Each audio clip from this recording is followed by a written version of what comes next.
I think all of us have said or thought 100%. or done something. I know I have for sure. Yeah. Where you learn from something, they're like, that's not cool to say. And you're like, oh, dang, I didn't know that. So when you look at canceling somebody, you have to first think, what did they say? Look at the context and how they said it, which I love how you broke it down. And then we all kind of looked at the apology. We looked at that last line. And then are they willing to change? Hence that last line kind of threw us off a bit with that apology. Are they willing to change? When you fire them or ostracize them from society, how are we changing these uninformed people?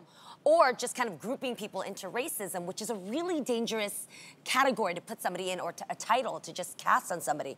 And what I really love about what happened here is that Andrew Yang, the presidential candidate, he sent out a tweet that he said he's going to sit down with Gillis. He said that Gillis Sean reached out to him, and then he said, I'm gonna sit down and ask this. Obviously, Andrew Yang being Asian, this is what I wanna see, right? Not only as an Asian or Black or anybody who's offended, to just go, come here real quick. What did you mean by that?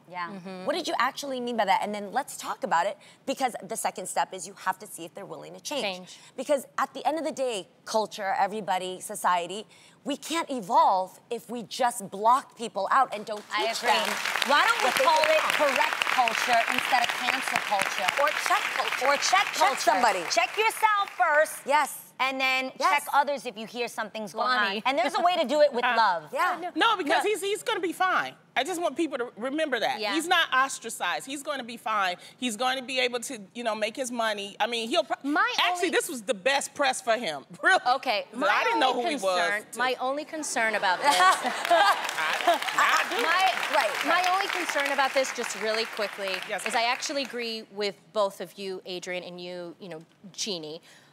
The only thing is it's 2018. Like, he said, I mean, it's 2019. He said this in 2018. So he needed to be fully aware of what he was saying. I mean, you have to be living underneath a rock to live in America and not know that there's a lot of racial tension going on. So what that shows me is he doesn't really have a lot of Asian friends in his group, because an Asian friend would be like, yo, no. Yeah, that Asian slur was wild. We don't say that. Well, you know what I mean? But then there's Asian friends or people that are fine with that as well. I don't want to. Okay. If you called my dad Oriental, honestly, if you called my dad Oriental, he might not correct you, because he's like, really? You know what?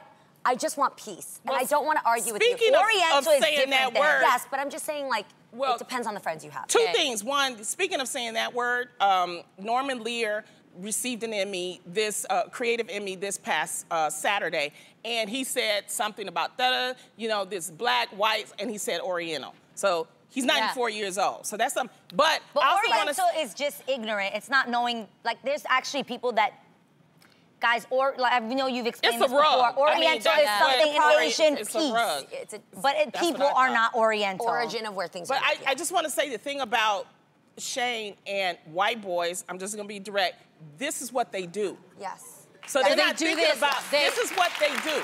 What you heard on that podcast, this is what they do. I've been a comedian a long time. I've been in a lot of comedy So they know what they're saying is not right, but that's what I'm saying. And my issue is that's not okay, and we can't make it okay, and we gotta let them know it's not okay. I'm gonna disagree, because that is his right as an American. He has the right to say what he wants to say. You have the right not to be a consumer of it. I have the right to say I don't think that's okay. That's what I'm saying. Because if we start centering, because I can get up here and y'all be like, I don't like Lonnie in yellow, her ass too big. Then what?